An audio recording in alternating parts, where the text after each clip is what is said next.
Hello Capricorn, thank you for joining me for your weekly forecast for week commencing the 27th of August. Communication, your ideas, the exchange of views are still lit up by last week's potent full moon. It's possible that something that has been bubbling in the background can come very much into the open, and there may need to be a full and frank debate. With Saturn, your ruling planet, back in your sign, if you do have opinions, they're likely to be ones that other people can pay attention to. You're going to have a sense of gravitas, of authority, but also with Uranus in the mix too, unusual ideas and openness to fresh ways of doing things and being creative can also play out very well. But I just feel if there's something in your world that you're wanting to change, and there's another part of you that would rather stick to what you know, or someone close to you would prefer to keep the status quo, that could be what really needs to be talked about. But you could have a real burst of enthusiasm and optimism this week, as Jupiter and Pluto combine fantastically well. When these two are aligned in a natal horoscope, a nativity, a birth horoscope, it can lead to people being very, very successful when they're aligned positively, for example in a conjunction, sextile or trine. Now this is a sextile, and it's possible that your connection to somebody could prove to be very fortuitous this week. Maybe you're in the process of change, and that's going to change your long-term objectives, but you can drive the process, but in a way where everything just seems to slot into place really naturally. It is true that Pluto and Venus are clashing, so if there is somebody influential that you encounter on Monday and Tuesday, don't try too hard to impress them. It may actually have a less than positive impact. Now Mercury is also still forging a very positive angle to Venus, so if you can use your charm and personality to cultivate new contacts in a very constructive way, then that can be a great asset to you.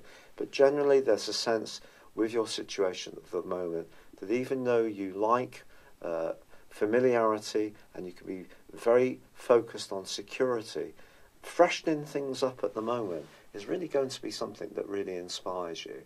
It's been a real pleasure being with you. Thank you for joining me. I'd love it if you would like or comment on this video, or if you've yet to do so, please do subscribe to this channel. Thank you. Hello Capricorn, thank you for joining me for your Sun or Ascendant forecast for August 2018. This month begins with the Sun in the part of your horoscope to do with transitions and changes.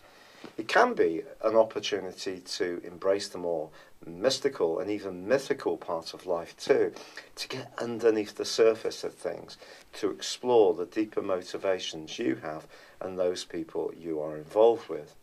But Mercury, the planet of communication, is tracking backwards as this month begins, and is also in the same location. So through to the 17th, I think this is more likely to affect the more practical side of the 8th house, which can be about shared resources, banking, investments, business matters, and in some ways to do with property transactions.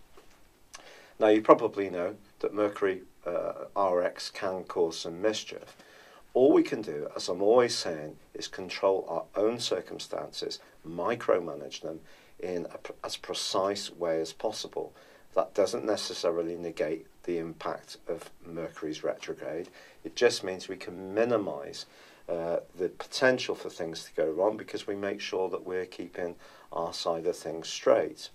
But of course, Mercury is not the only planet that's in retrograde this month. There are a lot of retrogrades, and this is added to on the 7th when Uranus joins not just Mercury, not just Mars, but also Saturn and also Neptune and also Pluto in a retrograde.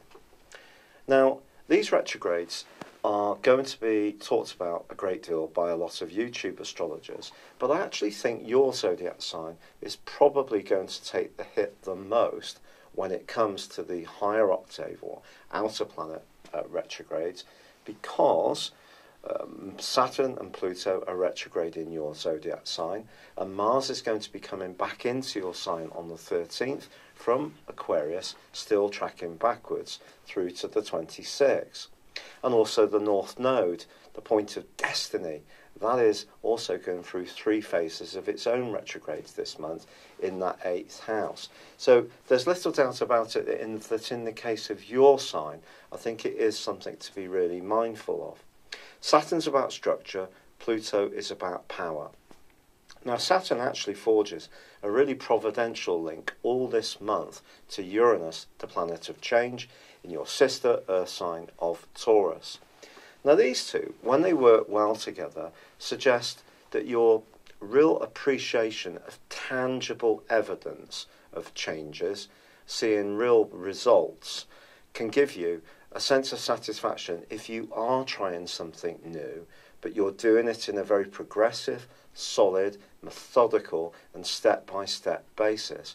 If that's the case, your creativity can certainly be increased by Uranus. You can be open to innovation, but you're still going to have it all bedded down in the notion that things have to work, they have to be sensible. And in that sense, the retrograde is offset by this very important trine.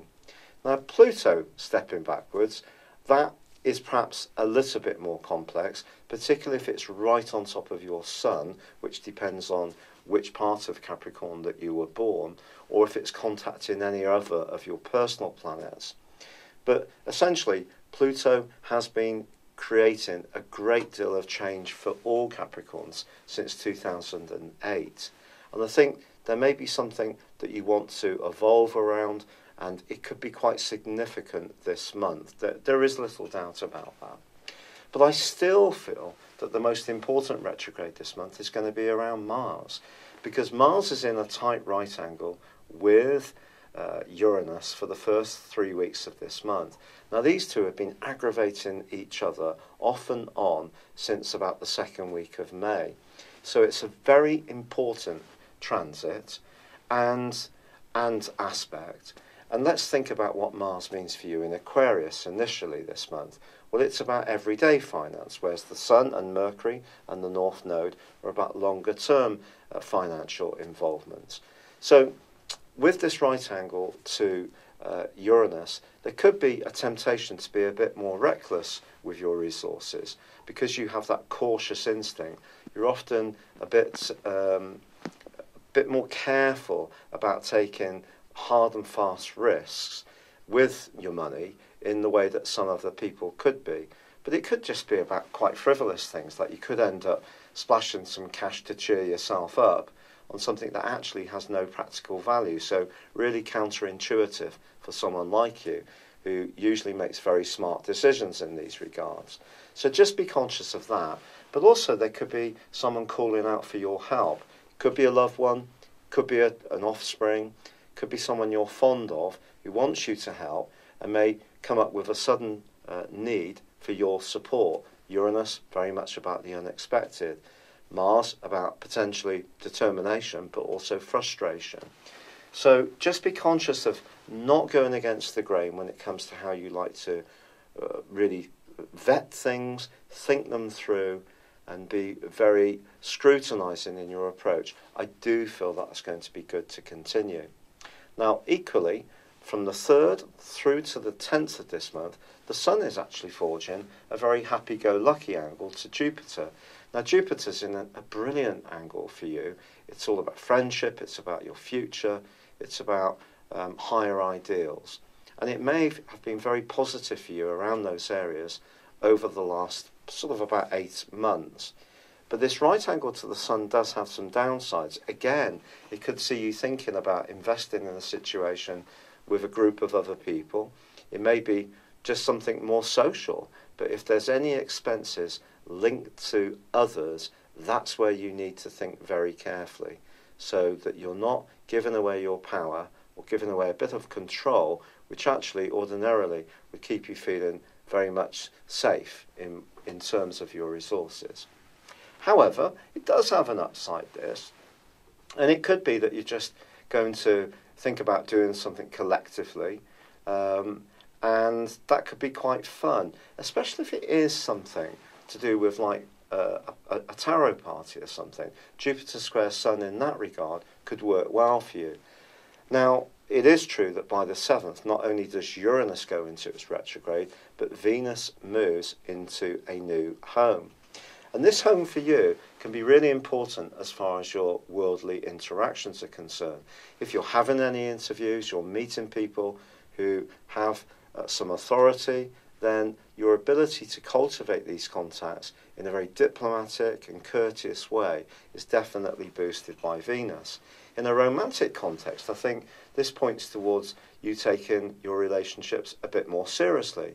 And if you're in a tie that's going well, this next month, the following 28 days from the 7th, could see you thinking about formalising the union.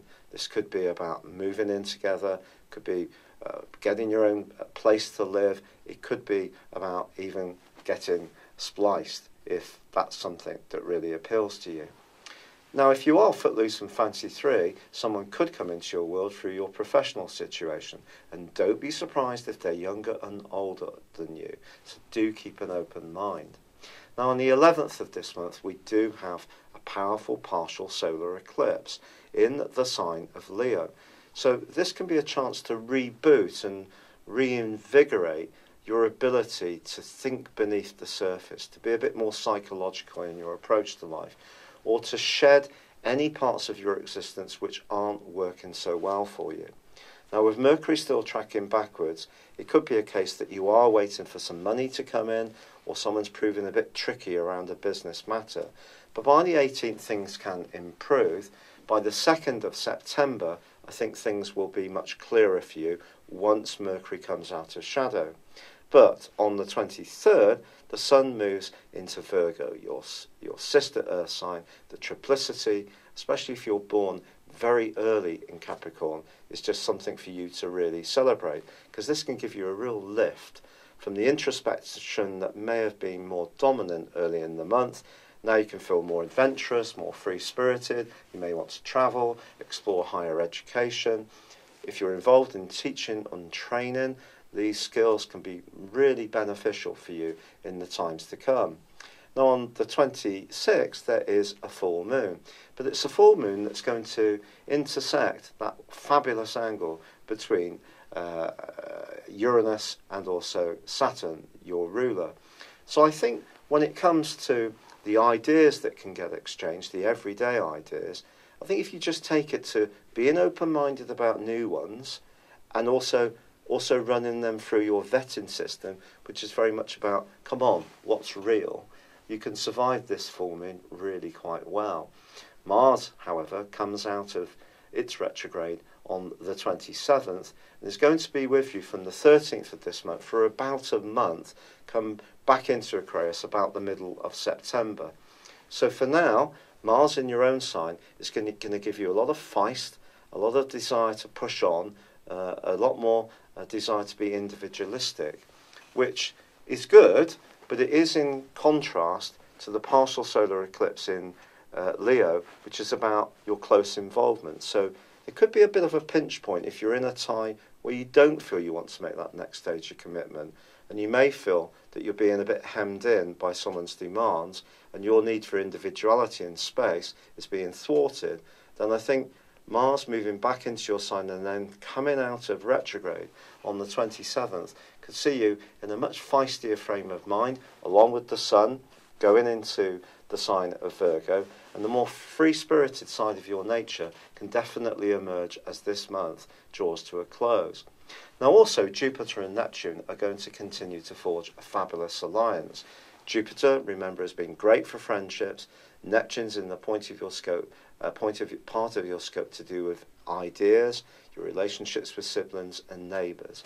If there are people that you find to be very uplifting and very enlightening, there may be a particular cause or particular spiritual approach or way of eating, or even perhaps a way of trying to improve your system through supplementation that really appeals to you too. And that can continue to be a benefit this month for you, Capricorns. I'd like to really apologise for getting this done late. I'm actually doing this on the day of last month's total lunar eclipse on the 27th of July. If you don't know, I was diagnosed with having rheumatoid arthritis some weeks ago. The medication hasn't kicked in yet. So many people have sent in great ideas, and I have adopted a lot of natural approaches to try to help my system, but I have really been struggling to work. Haven't felt well, have been struggling to walk, and sleep's been a problem too, getting up and down off chairs and so on. So thanks for the suggestions. Sorry this is late. I will endeavour to do better next month. I'd really appreciate it if you would interact with me as much as possible. So likes, comments and subscriptions, if you've yet to do so, would be very gratefully received. For now, good luck, goodbye. Hello, thank you so much for watching my video. I'd love you to join me at my Horoscope Ace app. You can find this at www.horoscope-ace.com. You can use it through Android, iOS, Apple or Facebook. Check out your ascendant or your moon sign, or download your free birth chart. There's all your favourite videos, plus there are daily, weekly, monthly and yearly horoscopes for general, love, Chinese and Indian astrology. If your passion is tarot, there's my brilliant 3-card money or love tarot readings too. And it's all there at www.horoscope-ace.com. Thank you.